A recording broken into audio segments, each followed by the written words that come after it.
1980년대 후반 전 세계적으로 센세이션을 일으키며 해피드럭, 해피메이커라고 불리게 된 약이 있다. 플루옥세틴 성분을 함유한 프로작이라는 약이 바로 그 약이다. 처음에는 비만 치료 목적으로 개발되었으나 비만 치료에는 실패하고 원치 않는 부작용으로 우울증 증상이 완화된 사례를 바탕으로 항우울제로 개발되었다. 그런데 항우울제의 부작용 자살 충동. 프로작은 선택적 세로토닌 재흡수 억제제 SSRI로 불리는 첫 약물이 되었다.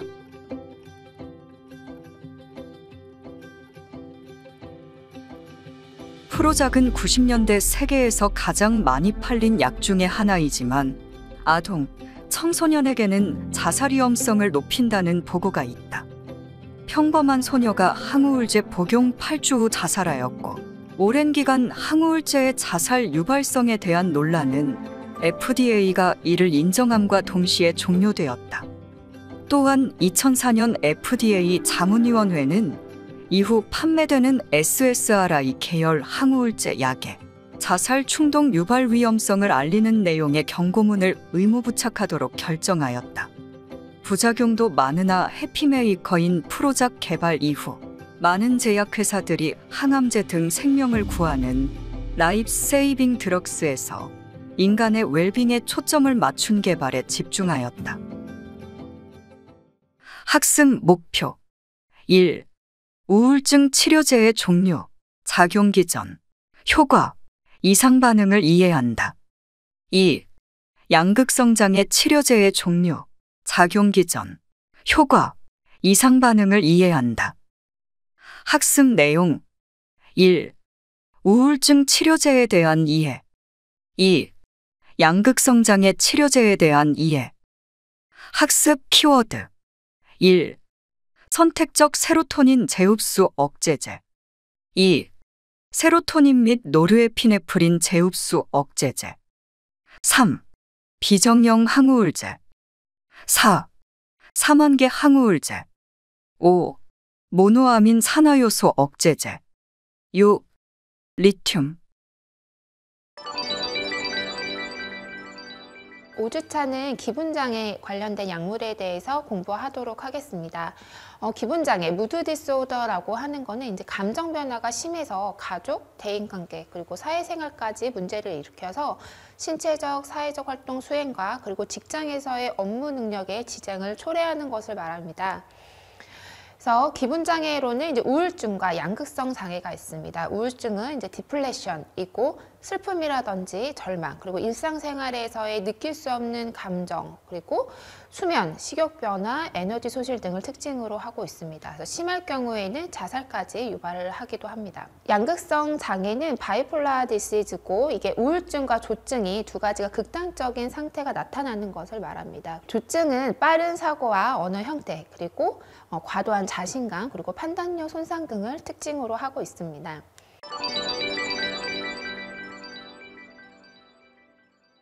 우울증의 정의는 이제 생각의 내용, 과정, 동기, 관심, 행동, 그리고 수면 등 전반적인 정신기능이 저하된 상태를 말합니다. 그래서 우울증 환자에게서는 이 노르에피네프린과 세로토닌 신경전달 물질이 저하되는 것을 특징으로 하고 있습니다. 그렇기 때문에 우울증 환자는 이 노르에피네프린과 세로토닌 신경전달 물질을 저하되는 것이 아니라 이것을 공급해줘서 치료제로 사용을 하고 있습니다. 특히 노르에피네프린과 세로토닌은 이 중추신경계에서 기분을 좋게 하는 작용을 하고 있습니다. 먼저 우울증의 치료는 약물 치료가 있습니다. 항우울제, 수면제, 불안제 등의 약물로 치료가 할 수도 있고 정신치료, 인지행동 치료 등이 있고 신체치료법으로는 뭐 정기경련이라든지 반복적인 경두계 정기자극법 등이 있습니다. 그래서 이 신체치료법은 최근에는 거의 사용하지 않습니다. 우울증의 원인은 사실 다양한 원인이 있습니다. 심리적인 원인도 있고 사회적인 이런 코비드 상황이라든지 이런 사회적 원인이 있을 수도 있고 신체적 원인이 있을 수도 있습니다. 그래서 갑상선 질환으로 인해서 갑상선 호르몬 저하로 인해 우울증이 나타날 수도 있고 그리고 생물학적 원인이 있을 수도 있습니다. 호르몬이라든지 이렇게 우울증의 원인인 이 신경전달 물질인 노르에피네프린이라든지 세로토닌의 저하로 인해서 발생할 수 있다. 이러한 원인으로 우울증이 발생할 수 있다 정도 알아두시기 바랍니다. 그래서 우울증의 약물은 일단은 이 약물의 이 타이틀에 다 내용이 들어가 있습니다. 어쨌든 세로토닌과 노르에피네프린을 증가시키는 그런 약제가 우울증의 치료제로 사용이 되겠죠.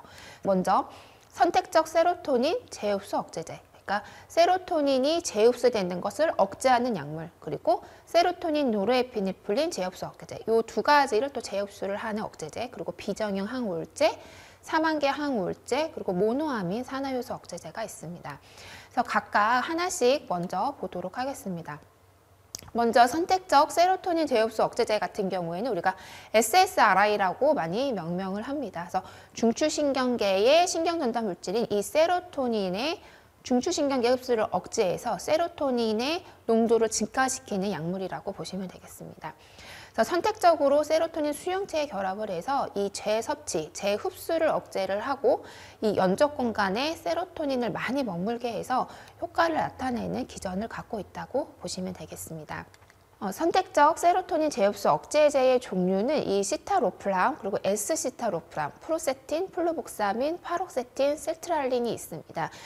여기서 SSRI 같은 경우에는 이 뒤에 끝나는 게 타로플람, 그리고 옥세틴 이렇게 끝내는 약제인 것을 공통적으로 알 수가 있겠죠. 그래서 이 SSRI 중에서 가장 메인이 되는 약은 프로세틴입니다. 프로세틴. 이 프로세틴에 대해서는 잘 알아두시면 되겠습니다. 그래서 이 SSRI, 세로토닌 리업테이크 이니비터 같은 경우에는 이 세로토닌 자체가 행복 호르몬입니다. 그래서 이 세로토닌을 많이 주면 더 행복해진다. 그래서 우울증 치료제로 사용이 된다. 이렇게 이해를 하시면 되겠습니다. SSRI 같은 경우에는 여기에서 이제 이런 기분 개선, 치료 효과를 나타내기 위해서, 즉 치료 농도에 도달하기 위해서는 적어도 2주간을 꾸준하게 투여를 해야 됩니다. 그리고 최대 효과를 내기 위해서는 12주 이상이 필요하다. 그리고 경구약으로는 최대 농도, 경구 투여 후 한 2시간에서 8시간 정도에 나타나고 1차 적응증, 가장 이제 우선적으로 치료약으로 사용되는 것은 우울증에 사용이 됩니다. 그리고 이제 불안장애라든지 아니면 이제 월경정 불쾌장애, 그리고 강박장애, 신경성 폭식증으로 일 경우에도 이 SSRI가 사용이 되고, 이 신경성 폭식증에는 프로세틴만이 승인이 되어서 사용이 되고 있습니다. 네, 여러분 이제 약물을 이제 여러 가지 질병에 따라서 공부를 하다가 어떤 약의 이름에 따라서 이 약의 특징이 뭔지, 부작용이 뭔지, 효능 효과가 뭔지를 궁금하다라고 하면 여러분이 직접 이렇게 약학정보원이라든지 아니면 킴스라든지 드러그 인포라고 하는 이런 웹사이트를 통해서 이제 정보 검색이 가능합니다. 그래서 예를 들어서 우리가 SSRI에서 이제 유명했던 약이 플루오세틴이었죠. 이 약을 이렇게 약학정보원 사이트에서 치면 네, 보면은 124개의 약물이 나왔어요. 그러니까 플루오세틴 약이긴 하지만 이렇게 이제 제약회사명마다 다르고 이 제약회사마다 서로 다른 제품명으로 이제 약을 출시를 하는 거죠. 그래서 이렇게 대표적으로 이 대원제약에서 나온 약을 클릭을 하면 이 회사에서 나온 약의 이제 사진과 그리고 밑으로 좀 내려주시면 이제 여러 가지 정보가 있지만 이제 내가 이제 효능 효과를 보고 싶다. 그러면 이제 효능 효과가 1번 우울증 약이죠. 두 번째 신경성 식욕 과항증증, 그리고 강박, 월경성 불쾌장애 이런 효능으로 사용이 되는 걸 알 수가 있습니다. 그리고 뭐 용법 용량이라든지 구체적인 정보들이 이제 여러분이 검색할 수 있기 때문에 이렇게 이제 약에 대해서 직접 검색을 하고, 그리고 여러분이 궁금한 정보를 이렇게 획득할 수 있는 이런 사이트를 많이 이용을 하시기 바랍니다. 그래서 한번 알려드렸어요. SSRI 같은 경우에 부작용은 다른 TCA나 마오 이니비터에 비해서 부작용이 좀 적습니다. 특히 수면장애나 진정작용이 있어서 잠들기 힘든 환자에게 이제 유용하다라고 보시면 되고, 성기능 장애의 부작용이 있습니다. 그래서 성욕이 소실되고 사정이 지연되고 무오르가즘이고 이런 증상들이 좀 흔하게 나타납니다. 소아 및 10대에서도 사용을 하는데 이 SSRI 같은 경우에는 치료 결과 자살률, 즉 자살 충동과 자살 성향이 있기 때문에 주의해서 사용을 해야 합니다. 그리고 항우울제 중 한 가지를 시작을 하거나 혹은 변경을 할 때에는 이 우울증이 악화되거나 자살 사고에 대해서 관찰을 해야 됩니다. 플로우세틴 같은 경우에는 소아 우울증에는 FDA 승인을 받았지만 MFDS에서는 승인을 받지 못했습니다. 즉 미국에서, 즉 FDA에서는 승인을 받아서 미국에서는 소아 우울증 환자에게 쓸 수 있지만 국내 식품의약품안전처에서는 승인을 하지 않았기 때문에 국내 소아 우울증 환자에게는 이 약을 사용할 수가 없습니다. 다음에 불연속 증후군이 있습니다. 그래서 갑자기 투여를 중단을 할 때는 이러한 불연속 증후군, 신드롬을 일으킬 수가 있기 때문에 갑자기 이 약도 끊으면 안 되겠죠. 그래서 용량을 줄여가면서 여러 시일에 거쳐서 약을 끊어야 된다라고 보시면 되고, 이러한 불연속 증후군은 이제 두통이라든지 권태감, 초조, 과민성 신경질, 수면 형태 변화 등으로 나타나게 됩니다. 다음으로는 이 세로토닌, 노르에피네프린 제흡수 억제제입니다. 그래서 SNRI라고 하는데 이거는 이 세로토닌과 노르에피네프린의 제흡수를 억제하는 약이라고 보시면 되겠습니다. 그래서 SSRI 효과가 없는 환자의 우울증 치료에 사용이 되고, 우울증 환자 중에서 요통이나 근육통을 호소를 할 경우에 이 중추신경계에서 세로토닌, 노르에피네프린 경로에 의해서 통증을 조절하는 약이라고 보시면 되겠습니다. 종류를 보면은 벨라팍신, 그리고 데스벨라팍신, 듀로세틴에서 이렇게 팍신으로 끝나거나 세틴으로 끝나는 약이라고 보시면 되고, 부작용으로는 구역 변비, 두통, 어지럼증, 그리고 성기능 장애, 고용량 시 심박동수와 혈압이 상승하는 부작용이 나타날 수 있습니다. 비정형 항우울제는 atypical antidepression이라고 해서 typical, 전형적이지 않다라는 뜻입니다. 그래서 전형적이지 않고 여러 다른 부위의 작용을 갖고 있어서 비정형이라는 이름을 갖게 되었고, 다양한 약물 효과를 나타냅니다. 비정형 항우울제의 종류로는 부프로피온이 있습니다. 금연보조제로 사용을 합니다. 그래서 원래 금연보조제는 1차적으로 챔픽스라는 약을 쓰는데, 만약에 우울증이 있거나 아니면 챔픽스 부작용, 그러니까 정말 토할 정도의 울렁거림이 심할 경우에는 챔픽스 대신 이 부프로피온을 처방을 합니다. 그래서 금연 보조제로 사용을 하고, 금연을 시도하는 환자의 니코틴 갈망과 금단 증상을 떨어뜨리는 약제라고 보시면 되겠습니다. 부작용은 구강건조, 불면증, 땀분비, 신경질, 이러한 증상 등이 있습니다. 이 부프로피온 같은 경우에는 금연을 시작하면서 보통 약들은 사용은 하지만 이 약은 금연 시작 일주일 전부터 복용을 해야 합니다. 그래서 평균 8주 복용을 권장을 하고 12주 이상 복용은 권장하지 않고 있습니다. 다음으로는 미르타자핀이 있습니다. 이것도 역시 세로토닌, 노르에피네프린 수용체를 차단해서 분비를 촉진하는 기전을 갖고 있고, 강력한 항히스타민 작용으로 진정 효과도 있습니다. 대신 식욕 증가라든지 체중 증가가 발생할 수 있습니다. 다음에 네파조돈이 있습니다. 이것도 세로토닌 제흡수의 약한 억제제고, 항히스타민 작용으로 진정 효과가 있고 간독성 위험성이 있다. 이 정도 아시면 되고, 트라조돈 같은 경우에는 이것도 세로토닌 제흡수의 약한 억제제다. 그리고 항히스타민 작용으로 진정 효과가 있고 수면 보조제로 사용하고, 그리고 음경 지속 발기증과 또 관련이 있는 약제입니다. 그리고 이제 네 번째로 사망계 항우울제, 이제 TCA가 있습니다. 이 약은 신경전달 물질인 이 세로토닌과 노르에피네프린 제흡수를 억제하는 작용을 갖고 있고, 수용체를 차단을 합니다. 그래서 세로토닌, 그리고 알파 아드레날린, 히스타민, 무스칼린 수용체를 차단을 하기 때문에 또 이에 따른 다양한 부작용이 유발을 하게 됩니다. 그래서 보통 주요 우울증 환자의 50에서 70% 기분을 개선을 시키고, 기분 상승 시작은 좀 느리고 2주 정도 소요가 됩니다. 그리고 중증도 내지 중증 우울증 치료에 효과적이고 일부 공황질환에도 잘 반응하는 약제입니다. 그래서 이 TCA 약은 같은 경우에는 이제 예전에 많이 사용했던 약이고, 최근에는 이 SSRI가 부작용이 적기 때문에 많이 사용이 되고 있습니다. TCA의 이제 원조 양기라고 할 수 있는 이미플라민이 있습니다. 이거는 소아의 야눈증 치료에 데스모프레신과 같이 사용을 하고, 이미트리프틸린, 그리고 클로미플라민, 독세핀 등이 있습니다.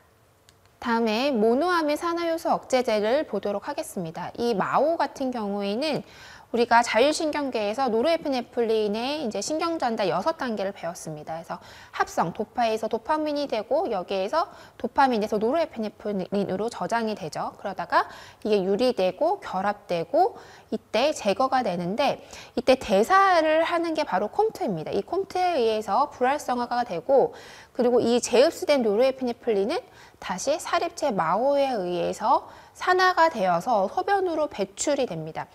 결과적으로 노르에피네프린이 마지막으로 대사될 때 이 마오 그리고 콤트에 의해서 분해가 되어서 제거가 됐는데 이 마오 이니비터는 이 노르에피네프린과 같은 신경전달 물질의 분해를 억제하는 약물이라고 보시면 되겠습니다. 그래서 이 약제는 다른 항우울제에 반응이 없거나 듣지 않는 우울증 환자에게 사용을 하고 이 약물은 복잡한 시기 제한이 요구가 됩니다. 그리고 항우울제 교체 시 최소 2주 기간을 둬야 합니다. 네, 모노아민 산화효소 억제제의 약물 종류를 보면 페넬진, 그리고 트라닐시프로민, 그리고 이소카복사지드, 그리고 셀레길린이 있습니다. 그래서 여기에서 여러분 한번 봤던 약물이 있죠. 이 셀레길린 같은 경우에는 파킨슨 약물 치료제로 나왔었죠. 이런 약들이 이제 우울증 약물로 이제 사용이 됩니다. 그래서 우리가 아까 그 마오 이니비터를 할 때 그 시기 제한이 필요하다라고 했는데 이 일부 항우울제에 해당하는 이 모노아민 산화효소 억제제 같은 경우에는 이 티라민에 해당하는 음식을 주의해서 먹어야 합니다. 그래서 이 티라민이 포함된 함유 음식을 함께 먹으면 어떻게 될까요? 이 티라민은 이 신경 말단에서 대량의 카테콜라민을 유리시켜서 이 노르에피네프린을 이 말초신경에 많아지기 때문에 보통 고혈압과 세로토닌 증후군이라고 해서 고혈 발작 증세를 나타내게 됩니다. 그래서 마오 이니비터를 쓸 때에는 이렇게 먹는 음식도 제한을 해야 됩니다. 그래서 이 마오 이니비터와 티라민을 같이 먹는다면 노르에피네프린이 많아지기 때문에 이렇게 고혈압 위기에 올 수가 있습니다. 그래서 고혈압 위기의 초기 증상으로는 이제 두통, 그리고 뻑뻑하게 쑤시는 목이라든지 오심구토, 발한, 고열, 흉통, 그리고 섬액이나 빈맥의 증상이 뒤따르게 되고 고혈압 위기가 나타나면 혈압을 내리기 위해서 즉각적인 의학적 중재가 필요합니다. 치료 시 다른 부작용으로는 이제 졸림, 체위성 저혈압, 시야 흐림, 구강 건조, 베뇨골론, 변비 등의 증상이 있을 수 있습니다. 티라민이 많이 함유된 음식으로는 과일로는 이제 아보카도, 바나나, 건포도, 그리고 통조림 무화과, 유제품으로는 치즈나 요거트 등이 있고 맥주나 포도주, 그리고 이런 소고기라든지 살라미, 소시지, 그리고 초콜릿 이런 것들에 티라민이 많이 함유되어 있습니다. 그렇기 때문에 마오 이니비터 약을 복용하는 환자에게는 이런 적절한 이제 음식 제한에 대한 교육이 필요하겠죠. 그 다음에 유해작용으로는 이제 세로토닌 증후군이 있습니다. 그래서 세로토닌이 너무 많이 있어서 뇌에 잠재적으로 생명을 위협할 수 있는 약물 이상 반응입니다. 그래서 선택적인 세로토닌, 이 신체의 세로토닌 수준에 영향을 미친 두 가지 약물이 있죠. SSRI와 SNRI를 같이 처방받는 경우에는 가장 위험이 높습니다. 그래서 마오 이니비터도 세로토닌 증후군 위험성이 있기 때문에 다른 항우울제와는 동시에 투여하면 안 됩니다. 그래서 SSRI와 마오 이니비터를 동시에 투여해서는 안 되고 만약에 SSRI를 복용을 하다가 마오 이니비터 계열로 변경을 하려면 최소 몇 주의 세척기간이 필요합니다. 이게 바로 2주입니다. 이 세척기간이라고 하는 거는 내 몸에서 이 SSRI 성분이 모두 빠져나가는 기간이라고 보시면 되겠습니다. 그래서 이 SSRI 복용을 하지 않고 최소 2주의 세척기간, 워시아웃 기간이라고 합니다. 이 기간이 필요하다. 그리고 프로세틴 같은 경우에는 최소 6주 전에 투여를 중지해야 된다. 이 차이가 있죠. 그래서 이거에 대해서도 잘 알아두시기 바랍니다. 그래서 세로토닌 증후군이 어떤 심텀이 나타나는지 보면 초조나 착란, 오심 설사, 동공 확장, 빠르고 불규칙한 심장 박동, 그리고 체온, 오한, 소름의 증가, 활동에 의하지 않은 발한, 그리고 근육 경련, 그리고 이게 더 심해지면 과다 활동 반사가 일어납니다. 그리고 떨림이나 안절부절, 불협동적인 운동 실조 증상이 나타나게 됩니다. 그래서 이게 최소 3개 이상 항목에 해당이 될 경우에는 우리가 세로토닌 증후군이라고 진단을 할 수 있습니다. 이 그림은 NEJM이라고 해서 매우 유명한 의학저널에 나온 세로토닌 증후군을 이제 한눈에 알 수 있게 나타난 이제 도표입니다. 그래서 세로토닌 증후군은 사실 처음에는 조금 더 마일드한 약한 증상으로 시작하다가 이제 점점 심해지면 이제 생명을 위협할 정도로 심각한 증상으로 악화될 수 있다.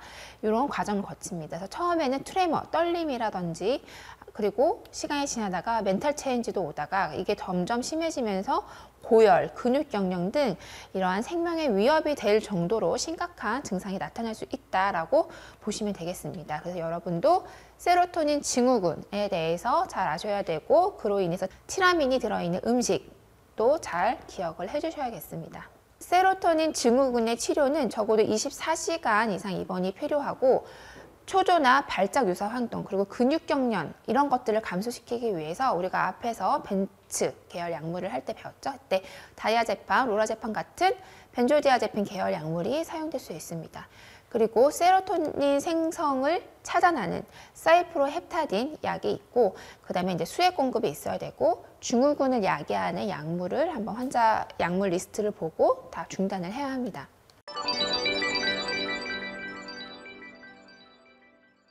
양극성 장애 치료제, 우리가 이제 조울증이라고 하는 바이폴라 같은 경우에는 이 뇌의 신경 전달 물질과 이 수용체 간의 비정상적인 기능으로 인해서 발생을 하게 됩니다. 그래서 이 양극성 장애 치료제로는 이렇게 노르에피네프린과 글루타메이트, 이게 중추신경계에서 흥분성 물질이라고 했고, 그리고 가바는 중추신경계에서 억제성 물질이라고 우리가 배웠죠. 그래서 이 바이폴라, 조울증은 이 흥분성 물질이 너무 과다하고 억제성 물질이 너무 결핍, 너무 적어서 생기는 질환이라고 보시면 됩니다. 이 두 개가 맞지가 않죠. 하나는 흥분성은 너무 과다하고 억제성 물질은 너무 적고 그렇기 때문에 이런 양극성 장애가 나타난다라고 이해를 하시면 되겠습니다. 그래서 매니아, 즉 조증은 정신운동이 지나치게 활발해지고 너무 과해지는 상태를 말하고 우울증 증상과는 정반대입니다.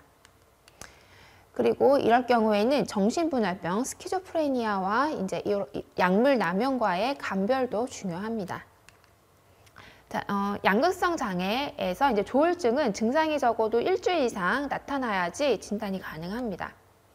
그래서 증상은 과도한 자존감과 당당함, 그리고 수면 욕구가 저하되고 말이 많아지고, 그리고 이제 추상적인 감정, 주의 산만, 그리고 성취욕이 증가하고 되게 과도한 오바스러운 상황을 만드는 그런 특징을 갖고 있습니다.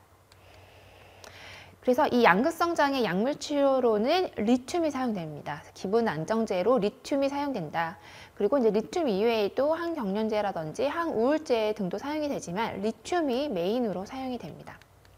그래서 이 리튬은 양극성 장애 환자에게 예방적으로도 사용이 되고 이제 치료에 신속하게 사용이 되는 약물로 이런 조증이나 경조증에 60에서 80% 정도 효과가 있다라고 나와 있습니다. 그래서 작용 기전은 명확하게 알려져 있지 않지만 앞에서도 배웠지만 우리가 리튬은 바로 치료 주수 TI가 매우 낮은 약물로 알려져 있습니다. 네, 이 리튬은 이 독성 반응이 혈중 농도가 1.5mg 이퀴발란트 이상일 때 발생합니다. 그렇기 때문에 우리가 혈액 검사를 통해서 독성이 있는지를 계속 꾸준하게 모니터링 해야 되겠죠. 특히 리튬은 임신 범주 그 카테고리 D에 해당이 되기 때문에 임산부에게는 사용 금지입니다. 그래서 가임 여성 같은 경우에는 이 리튬 복용 기간에 이제 임신이 되면 안 되기 때문에 피임약이 같이 처방될 수 있고 제산제는 리튬의 효능을 감소시킵니다. 그래서 탈수와 발한 등으로 이제 몸 안에 나트륨이 부족한 경우에 이 혈액 중에 리튬 농도가 올라가서 리튬 중독으로 운동실조, 혼돈, 경련 등의 중독 증상이 나타날 수 있습니다. 그래서 리튬의 혈중 농도는 1.5 이상이면 독성 징후가 나타난다라고 배웠죠. 그래서 1.5에서 2.0mg 이퀴바란트 같은 경우에는 이제 독성 초기 징후가 나타납니다. 뭐 설사, 구토, 오심, 졸림 이런 증상이 나타나고 2에서 3으로 가면 어지러움증, 운동 실조라든지 흐린 시야, 그다음에 간대성 근육 연축, 의식 상실 등의 증상이 나타나게 됩니다. 그리고 3mg 이퀴발란트가 넘어갔을 경우에는 발작, 부정맥, 그리고 저혈압 말초혈관 허탈, 호미, 근육 연축이라든지 어떤 혼수가 포함되는 이러한 심각한 임상 소견이 발견될 수 있습니다. 이번 시간 학습 정리를 보도록 하겠습니다. 일단 우리가 항우울제에 대해서 공부를 했죠. 그래서 항우울제 같은 경우에는 세로토닌과 그리고 노르에프네프린 수치가 낮았기 때문에 발생을 한다라고 배웠습니다. 그래서 이 세로토닌 수치를 올려주고 그리고 노르에프네프린 수치를 올려주는 약제를 배웠습니다. 그래서 SSRI, SNRI, 그리고 에이티피컬, 그리고 TCA, 그리고 마오 이니비터가 있었죠. 그 다음에 바이폴라 같은 경우에는 이 노르에피네프린 흥분성과 억제성 가바, 그래서 억제성은 너무 적고 그리고 흥분성인 노르에피네프린은 너무 많기 때문에 이 불균형으로 발생을 한다라고 배웠습니다. 이때 치료약은 리튬이 있었고 리튬은 좁은 TI를 갖고 있기 때문에 혈중 농도를 잘 확인을 해서 독성 농도에 들어가지 않도록 주의해서 사용해야 합니다. 네, 이상으로 5주차 강의를 마치도록 하겠습니다. 다음에 있는 동영상은 여러분 항우울증에 대한 이제 재미있는 동영상이기 때문에 이거 보시면서 마무리하시기 바랍니다.